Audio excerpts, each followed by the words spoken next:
Nou, ik heb net een nieuwe single uit, een week of 4, 5 geleden. En er ligt al een nieuwe single klaar voor omstreeks november. Dus ik ben heel druk bezig en heerlijk, alleen maar goed. Nou, een ballad wordt het, dus het is in ieder geval een mooie ballad met een goed verhaaltje erin.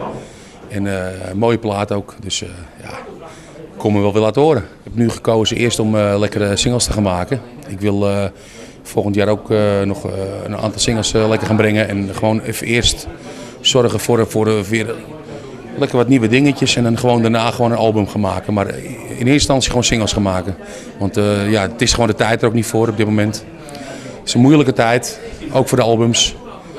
En laten we in ieder geval maar zorgen dat er lekkere plaatjes blijven komen. En dan het liefst dan maar gewoon singles. Van het voorjaar is er altijd weer de feestweek in Westendorf. Jij bent ook wel eens mee geweest, ben je er dit jaar ook bij? Ja, ik ben er dit druk bij. Het is eigenlijk vaste prik. Ik ben er al 5, 6 jaar bij geloof ik of zo. Dus eigenlijk vanaf het begin af van een beetje.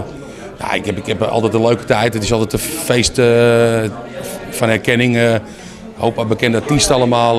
Gezelligheid. Mensen die dus de artiesten van een andere manier bekijken en zien.